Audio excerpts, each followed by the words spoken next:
हाँ, कहाँ तक हो गया बताओ? लास्ट भाग नंबर 5 क्या? तो अपना चला था भाग नंबर 5। भाग नंबर 5 में किसका उल्लेख है? असंघ या केंद्र? संघ या राज्य? हाँ, केंद्र का। संघ का मतलब केंद्रीय होता है, केंद्र सरकार का इसमें उल्लेख है। और अपन भाग नंबर 5 में अलग अलग उसको डिवाइड करके बताया था। तो 52 से 78 तक किसका उल्लेख है? कार्यपालिका। 79 से 122 संसदीय व्यवस्थापिका। और उसके बाद 123 में किसका उल्लेख है? और 124 से 147 न्यायपालिका मतलब सुप्रीम कोर्ट का उल्लेख है। और उसके बाद हाँ 148 से 151 किसका उल्लेख है? सीएजी का मतलब नियंत्रक एवं महालेखा परीक्षक। तो अपन बात करे थे भाग नंबर 5 की, है ना?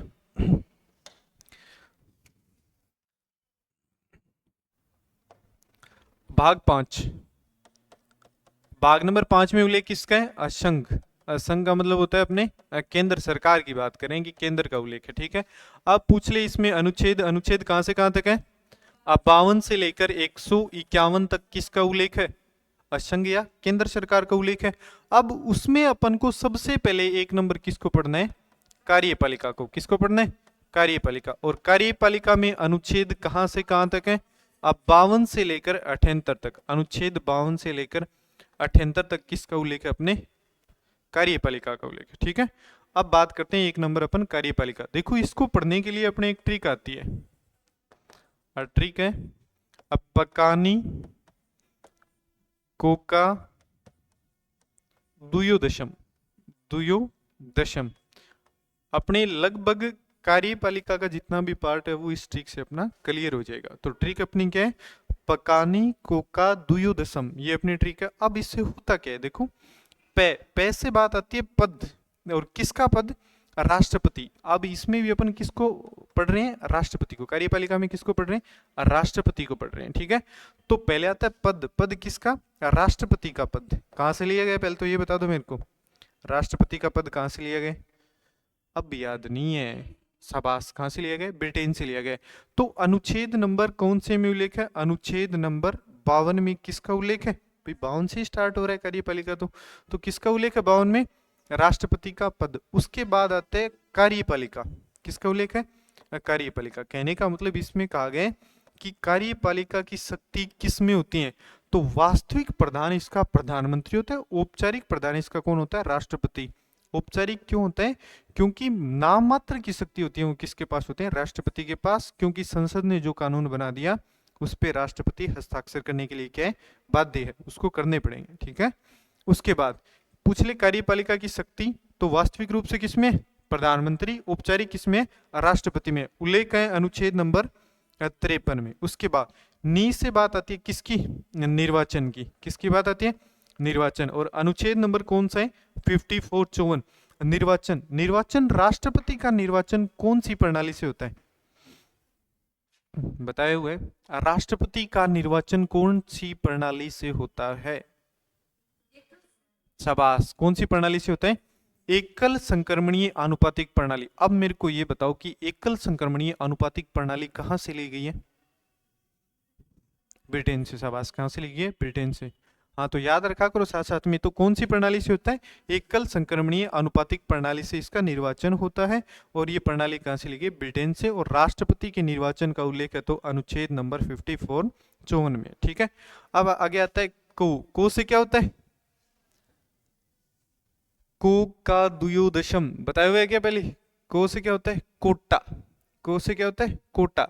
कहने का मतलब कम से कम इतना कोटा होना चाहिए, इतने मत प्राप्त होने चाहिए जिससे वो क्या, उसके मतगणना की गणना हो, जितने वोट आए उसकी गणना हो, उसे बोलते हैं कोटा। तो कोटे का उल्लेख क्या है? अनुच्छेद नंबर 55। और मैं बता देता हूं एक बार, कोटा आगे लिखवाएंगे, लेकिन देखो कितना कुल वोट, कुल जितने वोट या मत होते हैं अपोन कुल उम्मीदवार, कुल उम्मीदवार +1, और इसका ब्रैकेट और फिर +1। अगर इतने मत उसको प्राप्त होते हैं टोटल के तो उनके मतों की मतगणना होगी। इससे कम अगर उसको प्राप्त होते हैं तो उसके वोट काउंटिंग नहीं किए जाएंगे। क्लियर? ये चीज समझ में? उसके बाद का से मतलब आता है कार्यकाल, क्या आता है, कार्यकाल। तो पूछ ले राष्ट्रपति का कार्यकाल कितना होता है, तो कितना होता है, 5 वर्ष होता है। कितना होता है, 5 वर्ष इसका कार्यकाल होता है। अब आता है आगे दू दू का मतलब दोबारा या पुनः निर्वाचन, कहने का मतलब राष्ट्रपति एक बार चुना गया तो उसका दोबारा भी निर्वाचन हो सकता है, दोबारा भी उसको चुना जा सकता है, ठीक है। तो दू से क्या होगा, दोबारा या फिर इसे क्या बोलते हैं, पुनः निर्वाचन, 2 बार चुना जा सकता है। और ऐसे राष्ट्रपति कौन है, डॉक्टर राजेंद्र प्रसाद है, जिनको कितनी बार चुना गया, 2 बार चुना गया। कितनी बार, 2 बार। क्लियर। यो आगे नाम आता है कि यो से होता है योग्यता, क्या होता है अभी, योग्यता। और ये अनुच्छेद इसमें कितना हो गया, 57। और ये अनुच्छेद नंबर कौन सा होगा, 58। यो से मतलब होता है योग्यता जो एक व्यक्ति में होनी चाहिए, कहने का मतलब भारत का नागरिक होना चाहिए, 35 वर्ष उसकी आयु होनी चाहिए, ये है क्या, जो एक व्यक्ति में योग्यताएं होनी चाहिए, ठीक है। दे का मतलब होता है दशा, दे का मतलब क्या होता है भाई, दशा। और दशा जो एक व्यक्ति में नहीं होनी चाहिए, और वो क्या होती है, जैसे दिवालिया या पागल नहीं हो, लाभ के पद पे नहीं हो, ये क्या है, दशा वो होती है जो एक व्यक्ति में नहीं होनी चाहिए। क्लियर। उसके बाद बात आती है से क्या होता है, शपथ। से क्या होता है, शपथ। और शपथ का उल्लेख अनुच्छेद नंबर कौन से में है, 60 में। कौन से में है, 60 में। उसके बाद मैं से आता है महाभियोग। मैं से क्या आता है, महाभियोग। महाभियोग का मतलब होता है राष्ट्रपति को हटाने की प्रक्रिया है, उसका उल्लेख कहाँ मिलता है अपन को, अनुच्छेद नंबर 61। कहाँ मिलता है, 61। तो पूछ ले कि राष्ट्रपति पर महाभियोग की प्रक्रिया कहाँ से ली गई है, तो क्या बताओगे, राष्ट्रपति पर महाभियोग कहाँ से लिए गए, स्टार्टिंग में लिखवाया था सारा का सारा। शाबाश, वेरी गुड, अमेरिका से ली गई है। कहाँ से ली गई है, अमेरिका, ठीक है। दोबारा देखो एक बार, अपने देखो अपन को पढ़ना है कार्यपालिका, और कार्यपालिका में किसको पढ़ना है, राष्ट्रपति को पढ़ना है। और राष्ट्रपति के लिए मैंने एक ट्रिक बताई है, क्या ट्रिक रहेगी, पकानी कोका दुयोदशम। पे से क्या होगा, राष्ट्रपति का पद, अनुच्छेद नंबर 52। राष्ट्रपति का पद कहां से लिए गए, ब्रिटेन से लिया गया। अगली बात आती है का मतलब होता है कार्यपालिका की शक्ति, वास्तविक रूप से प्रधानमंत्री में, औपचारिक राष्ट्रपति में, अनुच्छेद नंबर 53 नी से क्या होता है, निर्वाचन। और निर्वाचन कौन सी प्रणाली से होता है, एकल संक्रमणीय अनुपातिक प्रणाली से। कौन सी से होता है, एकल संक्रमणीय अनुपातिक प्रणाली। कहां से ली गई है, ब्रिटेन से ली गई है। और कौन से अनुच्छेद में लेकर, 54 में। को का मतलब कोटा, कम से कम इतने मत किसको प्राप्त हो, राष्ट्रपति को प्राप्त हो, उसके बाद उसके मतों की मतगणना होगी, कहने का मतलब वोट काउंटिंग होंगे। और वो कितने होने चाहिए, कुल जितने मत आते हैं अपोन कुल सदस्य या उम्मीदवार +1, इनको डिवाइड किया, फिर उसमें +1 करना है। अगर इतने मत एक राष्ट्रपति को प्राप्त होते हैं तो उनके वोट काउंट होंगे, अदरवाइज उसके वोट भी काउंट नहीं होंगे। क्लियर। उसके बाद आता है का से आता है कार्यकाल। कार्यकाल का उल्लेख अनुच्छेद नंबर 56 में है। और कार्यकाल कितना होता है, 5 वर्ष राष्ट्रपति का कार्यकाल होता है। उसके बाद आता है दू का मतलब होता है दोबारा या पुनः निर्वाचन। कहने का मतलब जरूरी नहीं है कि ये राष्ट्रपति वो व्यक्ति एक ही बार बनेगा, दोबारा भी उसका निर्वाचन हो सकता है। और ऐसे एकमात्र कौन है, डॉक्टर राजेंद्र प्रसाद है, जो 2 बार चुने गए। उसके बाद आता है यो का मतलब होता है योग्यता, जो एक व्यक्ति में होनी चाहिए। जैसे भारत का नागरिक हो, 35 वर्ष आयु हो, ये योग्यताएं जो एक व्यक्ति में होनी चाहिए। और अगला ही आता है दशा। दशा होता है 59 में। दशा होती है जो एक व्यक्ति में नहीं होना चाहिए, पागलिया दिवालिया नहीं होना चाहिए, लाभ के पद पे नहीं होना चाहिए। तो ये वो है जो नेगेटिव है। नेगेटिव का मतलब जो व्यक्ति में नहीं होनी चाहिए। उसके बाद अगला आता है से का मतलब आता है शपथ। शपथ का उल्लेख है अनुच्छेद नंबर 60 में। कहा है, 60 में। और उसके बाद बात आती है मैं का मतलब होता है महाभियोग। और महाभियोग का उल्लेख है अनुच्छेद नंबर 61 में। और महाभियोग का मतलब क्या होता है, राष्ट्रपति को हटाने की प्रक्रिया। और महाभियोग कहां से लिया गया, अमेरिका से लिया गया। कहां से लिया गया भाई, अमेरिका से। याद रहेगा क्या आपको, क्लियर है एकदम, कंसेप्ट क्लियर है इतना। तो इसको एक बार उतार दो, उसके बाद इनको अलग अलग समझाएंगे, ठीक है।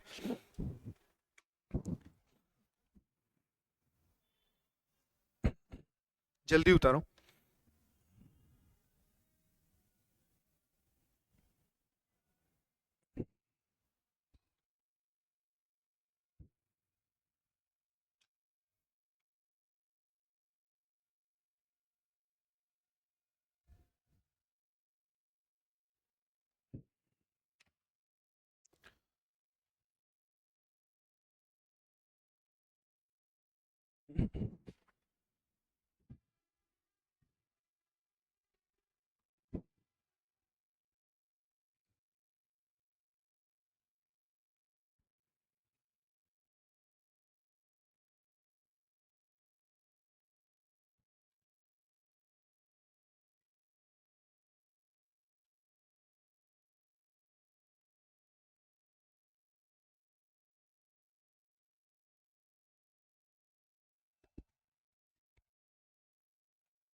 कर दिया क्या?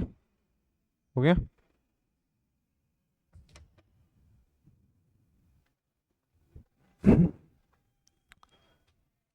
कर दिया ना? अब बात करेंगे अनुच्छेद नंबर 52, अनुच्छेद नंबर 52। तो अनुच्छेद नंबर 52, 52 में किसका उल्लेख है? राष्ट्रपति का पद। किसका उल्लेख है भाई? राष्ट्रपति का पद। और पूछ ले राष्ट्रपति का पद कहां से लिया गया है, तो क्या लिखोगे? ब्रिटेन से लिया गया है। और राष्ट्रपति मैंने बताया था औपचारिक या नाम मात्र का प्रधान होता है। तो राष्ट्रपति क्या होता है? औपचारिक या फिर नाम मात्र का प्रधान। नाम मात्र का प्रधान कहने का मतलब इसकी स्वयं की शक्तियां नहीं है। अगर संसद में कोई बिल पारित हुआ है और संसद में मतलब लोकसभा में पारित हो गया, राज्यसभा में पारित हो गया, तो एक बार उसको विचार विमर्श के लिए भेज सकता है, लेकिन दोबारा अगर वो उसी के पास आ गया तो उस पर हस्ताक्षर करने के लिए वो बाध्य होता है। इसलिए क्या उसके पास रियल शक्ति तब मानते कि वो उसको रोक सकता था। आगे क्या बात समझे? उसको रोक नहीं सकता। क्या कर रहे हो? हाँ, क्या कर रहे हो?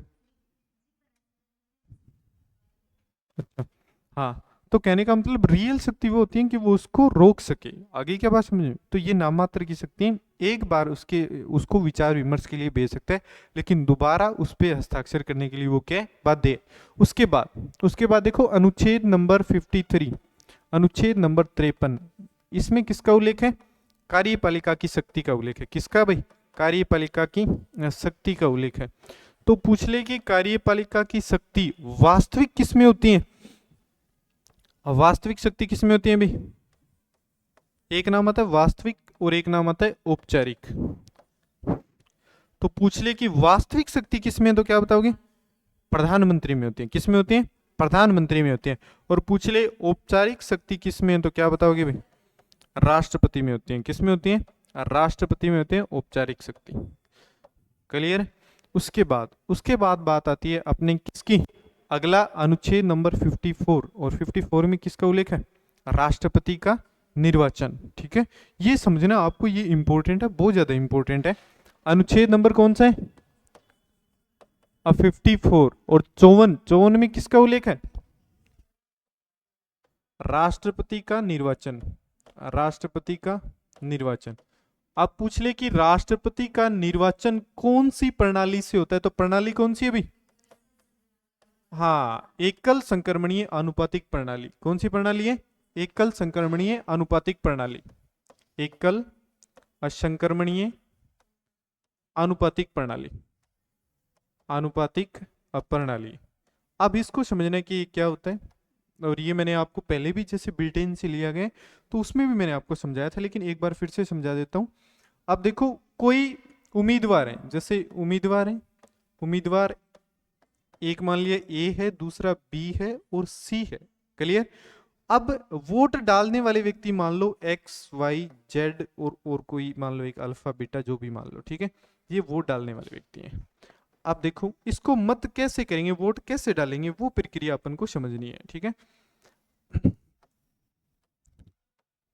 अब जैसे व्यक्ति ए है, सॉरी एक्स है, एक्स वोट डालने गए, तो वोट डालेगा, तो इसका मतलब ये नहीं है कि ये ए को ही वोट डालेगा, इसमें सभी को प्राथमिकताएं देनी होती हैं। किसको एक नंबर पे चुनना चाहता है, किसी को 2 नंबर पे रखना चाहता है, किसको 3 नंबर पे रखना चाहता है। आगे क्या बात समझिए, जिसे बोलते हैं प्राथमिकता देना। जैसे एक्स गया है, एक्स गया है तो ये सोचेगा कि यार मेरे को तो ए अच्छा लगता है, मैं इसको 1 नंबर पे रखना चाहता हूँ, इसको 1 पे रख दिया। अब बात करता है बी, बी को बोलता है कि ये अच्छा नहीं है, इसको रख दिया मैंने 3 नंबर पे, और सी को 2 नंबर पे रख दिया। भाई 1 नंबर राष्ट्रपति बनना चाहिए तो ए, 2 नंबर बनना चाहिए सी, तो और 3 नंबर बनना चाहिए तो बी बनना चाहिए मेरे हिसाब से। दूसरा गया, दूसरा जाता है वाई, वाई सोचता है कि यार ए को तो मैं 2 नंबर पे ही रखता हूं, ठीक है, 2 नंबर पे बने तो कौन बने, ए बने, 1 नंबर पे बने तो कौन बने, सी बने, और 3 नंबर पे कौन बने, बी बने, तो बी में ज्यादा इसने भी इंटरेस्ट नहीं दिखाया।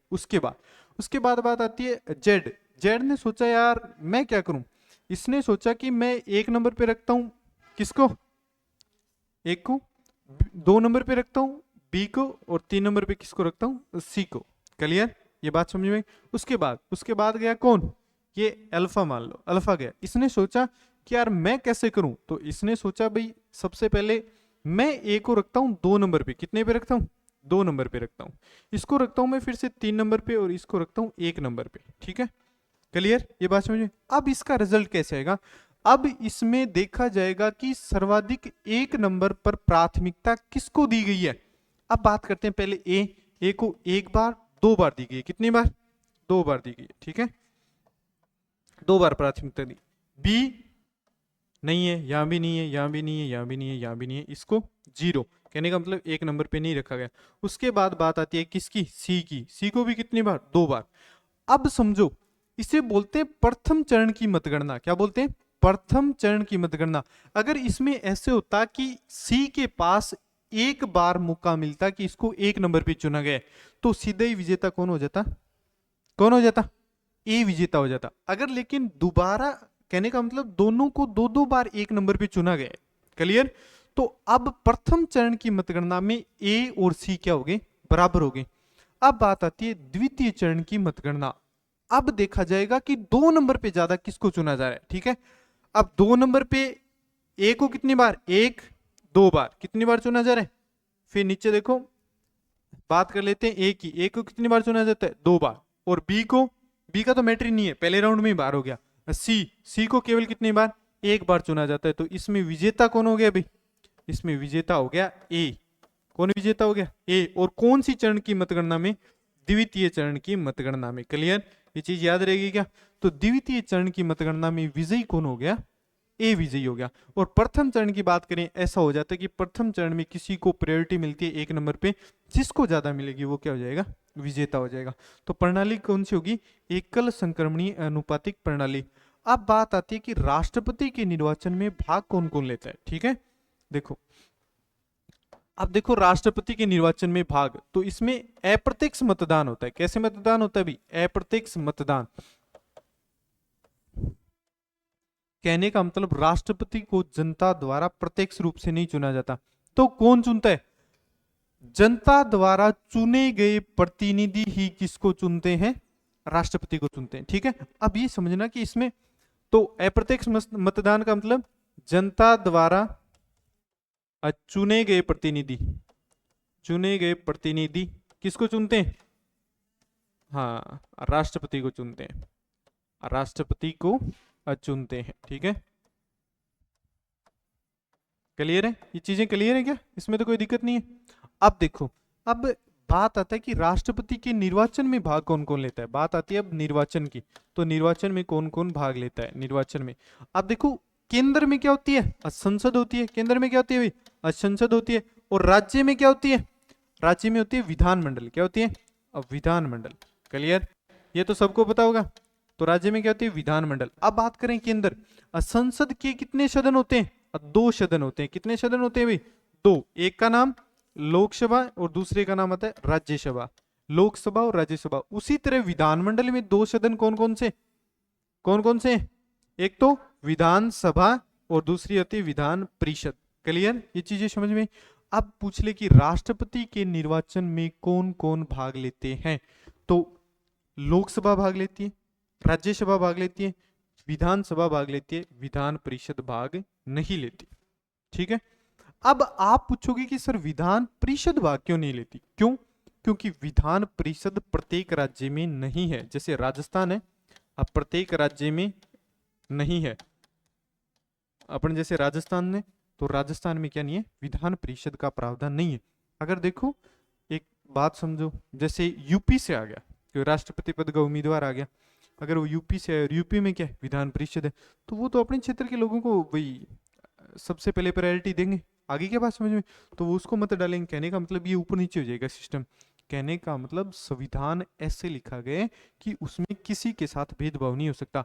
अगर वो चीजें सब में नहीं है तो इसको लागू नहीं किया गया है। आगे क्या बात समझ? अगर राष्ट्रपति पद का उम्मीदवार अपने राजस्थान से, तो राजस्थान के एमपी या एमएलए क्या चाहेंगे कि हम किसको मतदान करें?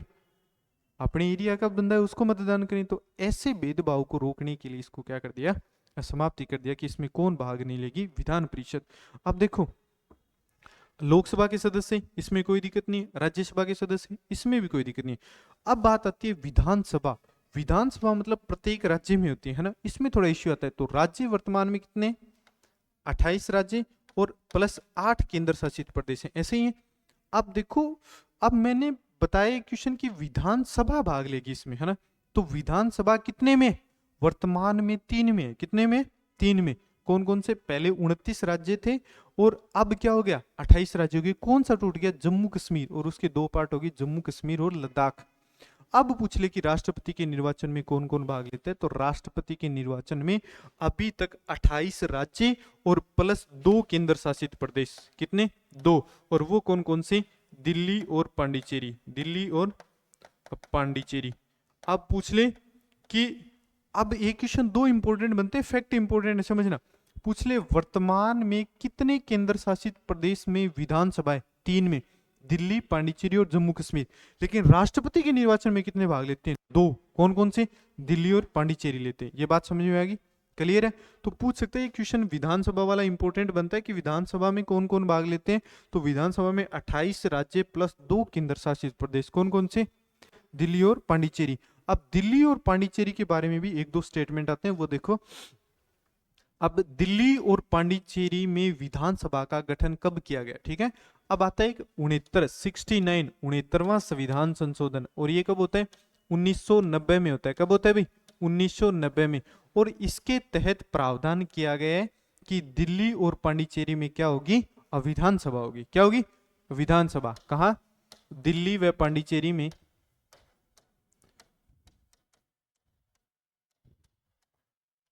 पांडिचेरी में विधानसभा का गठन किया गया। तो पूछ रहे, दिल्ली व पांडिचेरी में विधानसभा का गठन किया गया। कौन सा संविधान संशोधन है? 69वां संविधान संशोधन। कब होता है? 1990 में होता है। कब होता है भाई? 1990 में। क्लियर? इसमें कोई इश्यू? उसके बाद अगला देखो, 78वां संविधान संशोधन। कौन सा संविधान संशोधन? 78वां संविधान संशोधन। ये भी होता है 1990। और इसके तहत दिल्ली व पांडिचेरी को राष्ट्रपति के चुनाव में भाग लेने की परमिशन दी गई है। क्लियर? पहले तो क्या बनी? विधानसभा, और उसके बाद इनको परमिशन दी। जैसे जम्मू कश्मीर को भी परमिशन नहीं मिली है। आगे बात समझ? विधान परिषद तो वहां, सॉरी, विधानसभा तो वहां भी है, लेकिन उसको परमिशन नहीं मिली। तो अब बात करते हैं, दिल्ली व पांडिचेरी को क्या भाग लेने की अनुमति मिली है? राष्ट्रपति के चुनाव में। दिल्ली व पांडिचेरी को राष्ट्रपति के निर्वाचन में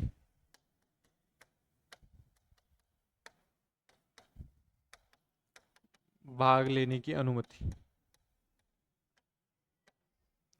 अनुमति प्रदान की। ठीक है, क्लियर, समझ में आ गई? क्लियर है कि यहाँ तक? तो राष्ट्रपति का निर्वाचन कैसे होता है, ये चीजें समझ में आई है क्या आपको? देखो दोबारा से मैं बता देता हूँ एक बार। सबसे पहले बात की अपन ने अनुच्छेद नंबर 52, अनुच्छेद नंबर 52 की बात की। ठीक है, 52 में किसका उल्लेख है? राष्ट्रपति का पद। पूछ ले, राष्ट्रपति का पद कहाँ से लिया गया? ब्रिटेन से। औपचारिक या नाममात्र का प्रधान होता है। उसके बाद बात आती है किसकी? आर्टिकल नंबर 53, 53, 53 में किसका उल्लेख है? कार्यपालिका की शक्ति। कार्यपालिका की वास्तविक शक्ति किसमें होती है? प्रधानमंत्री में होती है। और औपचारिक किसमें होती है? राष्ट्रपति में होती है। उसके बाद अनुच्छेद नंबर 54, जिसमें किसका उल्लेख है? राष्ट्रपति का निर्वाचन कौन सी प्रणाली से होता है? एकल संक्रमणीय अनुपातिक प्रणाली से उसका क्या होता है? निर्वाचन होता है। एकल संक्रमणीय अनुपातिक प्रणाली कहां से ली गई है? ब्रिटेन से ली गई। अब देखो, पूछ ले कि एकल संक्रमणीय अनुपातिक प्रणाली होती है, उसमें निर्वाचन करने के लिए कौन कौन सदस्य भाग लेते हैं? तो मैंने बताया कि जनता द्वारा चुने गए प्रतिनिधि ही किसको चुनते हैं? राष्ट्रपति को चुनते हैं। कहने का मतलब राष्ट्रपति को जनता द्वारा अप्रत्यक्ष रूप से चुना जाता है, और अप्रत्यक्ष का मतलब जनता द्वारा चुने गए प्रतिनिधि ही किसको चुनते हैं? राष्ट्रपति को चुनते हैं। अब बात आती है कि राष्ट्रपति के निर्वाचन में भाग कौन कौन लेते हैं। तो केंद्र में क्या होती है? संसद। संसद के दो सदन कौन कौन से? लोकसभा, राज्यसभा। और राज्य में क्या होती है? विधानमंडल। उसके दो सदन कौन कौन से? विधानसभा, विधान परिषद। तो संसद के लोकसभा, राज्यसभा भाग लेते हैं। राज्य के विधानमंडल में विधानसभा भाग लेती है, विधान परिषद भाग नहीं लेती। क्यों नहीं लेती? क्योंकि प्रत्येक राज्य में किसका प्रावधान नहीं है? विधान परिषद का प्रावधान नहीं है। ये बात समझ में आएगी? अब बात आती है वापस राज्य में, विधानमंडल में विधानसभा की। तो विधानसभा में कौन कौन भाग लेते हैं? 28 राज्य प्लस 2 केंद्र शासित प्रदेश। 28 राज्य आपको पता ही होगा। 2 यूटी केंद्र शासित प्रदेश कौन कौन से भाग लेते हैं? दिल्ली और पांडिचेरी। और वर्तमान में पूछ ले कितने केंद्र शासित प्रदेश में विधानसभा है? तो कितने में? 3, दिल्ली, पांडिचेरी और जम्मू कश्मीर में। क्लियर? इतनी चीज समझ में आई है क्या? कोई इश्यू नहीं है? ठीक है, ओके, उतारो तो अभी।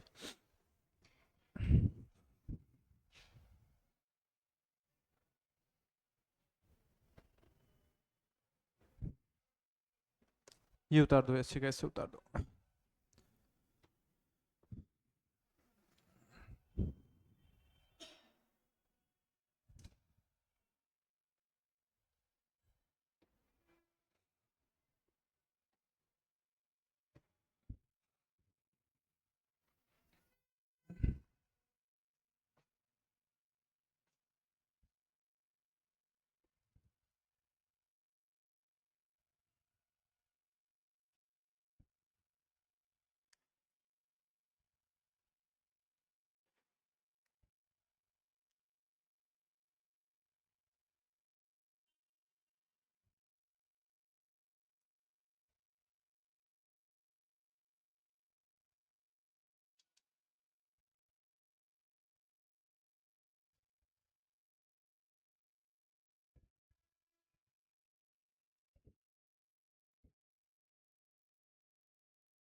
उतार दी?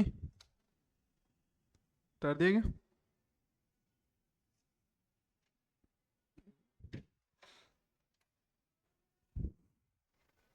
अब लिखो आगे।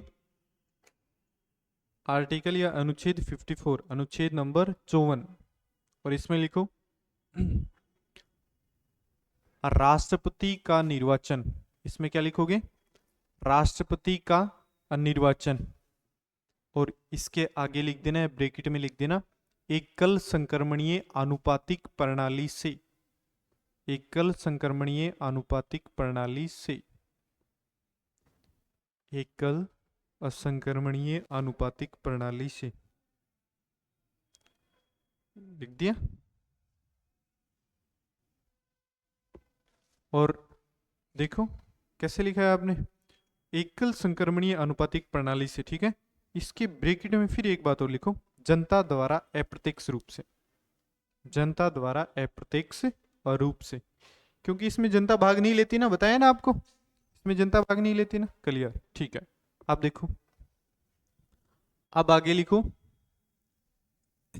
ये एग्जाम्पल के तौर पे एकल संक्रमणीय अनुपातिक प्रणाली, उसका एग्जाम्पल करके और ये उतार दो, आपको पता चल जाएगा। अरे ये के बात समझ में, क्योंकि ये चीजें क्लियर होनी जरूरी है। आज आपको पढ़ाया, आज तो आपको याद है कि एकल संक्रमणीय अनुपातिक प्रणाली के, काल ने थे नहीं, पढ़ाओ नहीं तो काल ने टाबर पूछने था, टाबर पूछ लेगा, हाँ पापा मम्मी बताओ क्या होते हैं एकल संक्रमणीय अनुपातिक प्रणाली, तो बच्चों को बताना पड़ेगा ना, इसलिए लिख लो, जानकारी के लिए लिख लो, एग्जाम्पल, फॉर एग्जाम्पल लिख लो। नहीं, हंसने की कोई बात नहीं है। आपा ऐसा जो अपने पेरेंट्स ने कौन पूछ का, देखो रीजन क्या है कि इतना नॉलेज नहीं है उनको ना, आगे आगे बच्चे बहुत ज्यादा चंट हो जाएंगे, और बच्चे सबसे पहले पूछेंगे किससे, माँ बाप की बारी आएगी अब, टीचर तक तो बाद में पहुंचेंगे, पहले आपसे पूछेंगे।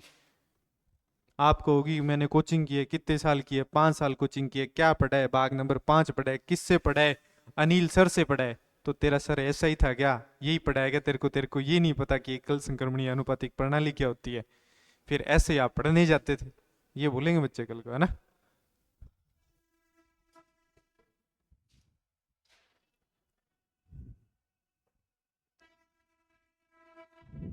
इसमें पहले लिखोगे ना, देखो, इसमें लिखोगे प्रथम चरण, क्या लिखोगे, प्रथम चरण, और प्रथम चरण आगे ये दोनों इस पे एरो करो, एरो बराबर, और फिर लिखोगे द्वितीय चरण, क्या लिखोगे, यहाँ इससे पहले लिखोगे द्वितीय चरण, आपके नीचे जगह होगी द्वितीय चरण, और उसमें ए के नीचे 2, बी के नीचे 1, और ए के नीचे लिख देना विजेता, ठीक है।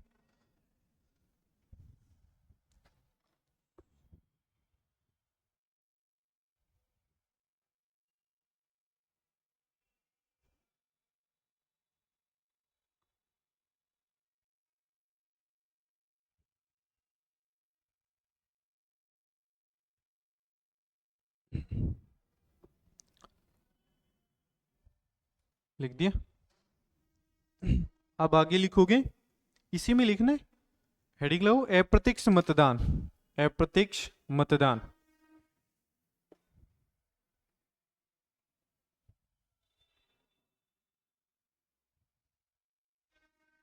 लिखो, राष्ट्रपति के निर्वाचन में,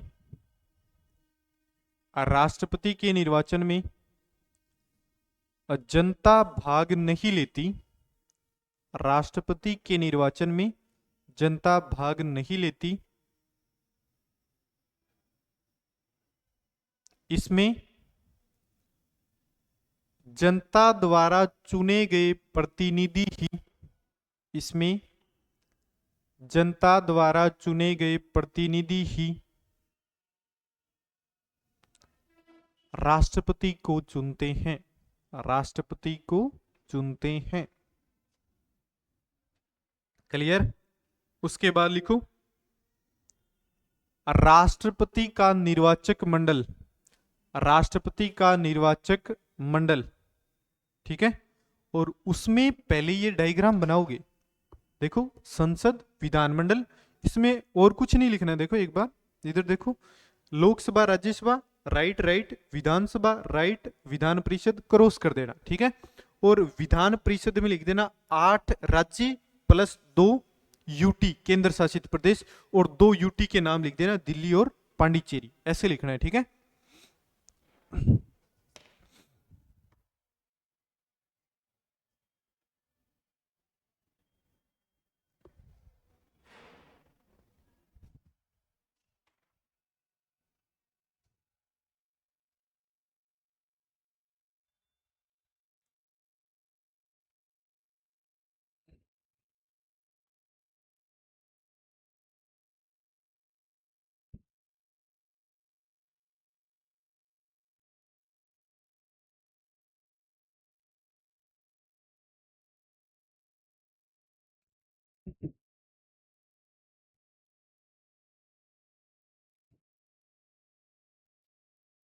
लिख दिया,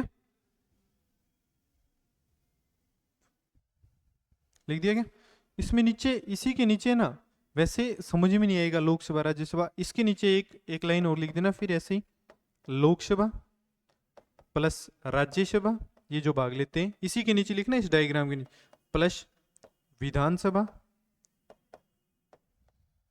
और विधानसभा के ब्रैकेट में 28 राज्य प्लस 2 यूटी, इतना उतार दो इसके नीचे।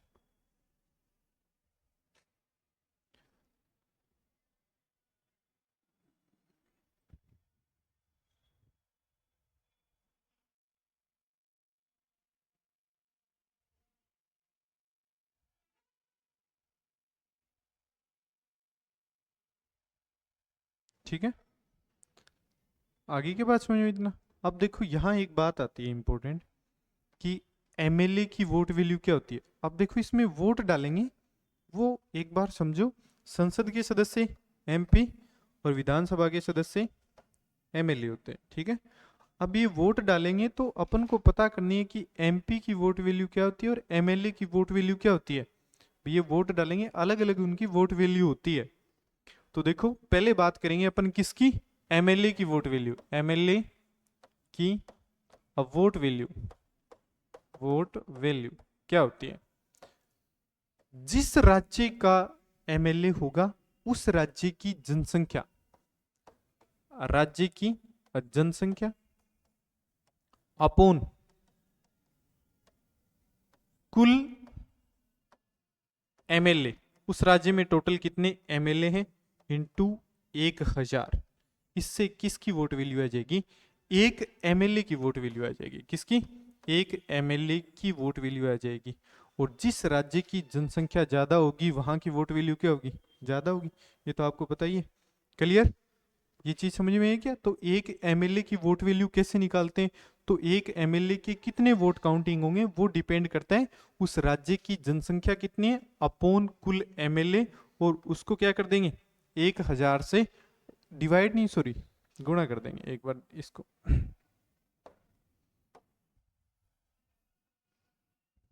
या इनटू में, एक सेकेंड बस, इसको मिटाई देते हैं, दोबारा से लिख देता हूं। राज्य की जनसंख्या, राज्य की जनसंख्या अपॉन कुल एमएलए, कुल एमएलए और इनटू 1000, वो किसकी वैल्यू आ जाएगी, एक एमएलए की वोट वैल्यू आ जाएगी। क्लियर, ठीक है। एक बार इसको उतारो और फिर उसके बाद समझाएंगे आपको एक एमपी की वोट वैल्यू।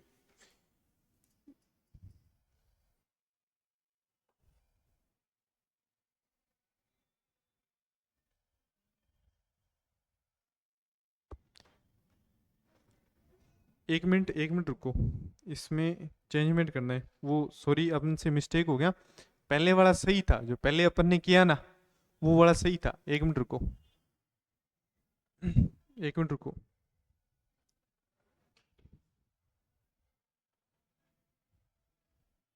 थोड़ी सी मिस्टेक होगी, एक मिनट चेंज करना, एक मिनट उतारना मत, ठीक है। अपन बात कर रहे थे किसकी, एक एमएलए की वोट वैल्यू, वो सही है। कुल क्या हो गया, राज्य की जनसंख्या, ये थोड़ा सा चेंज कर लेना, राज्य की जनसंख्या अपोन में क्या होगा, कुल एमएलए और इनटू 1000, ये वैल्यू किसकी आ जाएगी, एक एमएलए की वोट वैल्यू है, ठीक है। वोट वैल्यू ये उतारो, ठीक है, यही होगा, पहले बताया वो सही था। हाँ ये मेरी बात सुनो, साइड में नहीं आएगा, उस राज्य की टोटल जनसंख्या, ठीक है। जैसे अपने राजस्थान की जनसंख्या कितनी है,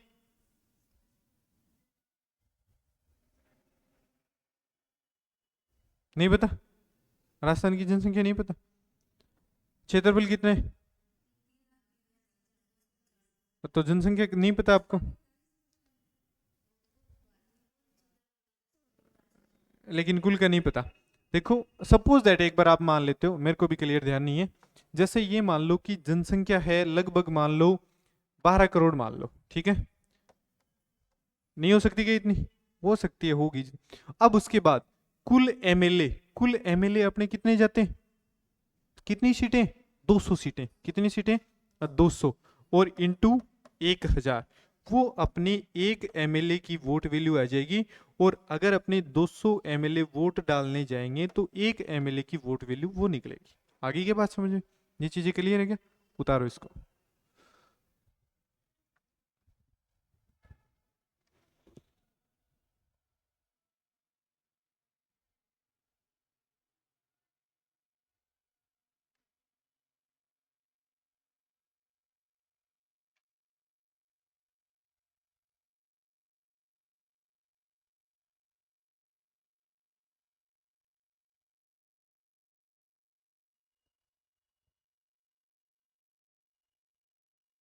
उतार दिया।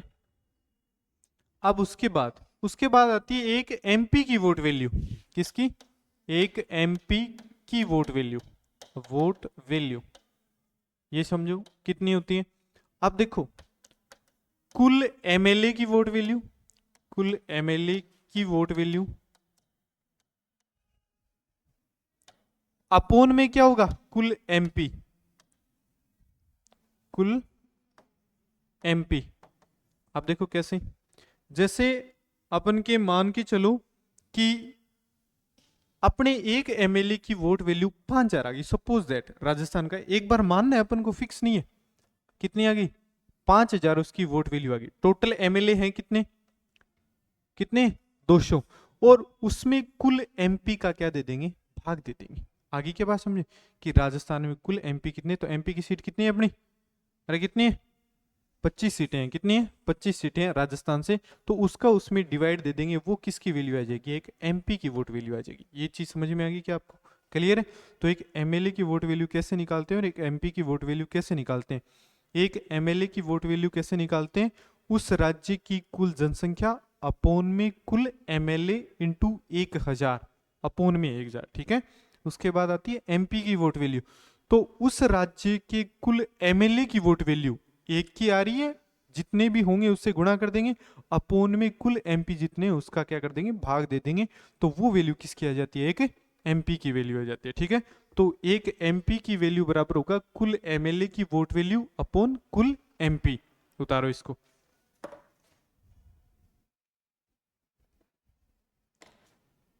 उतारो जल्दी।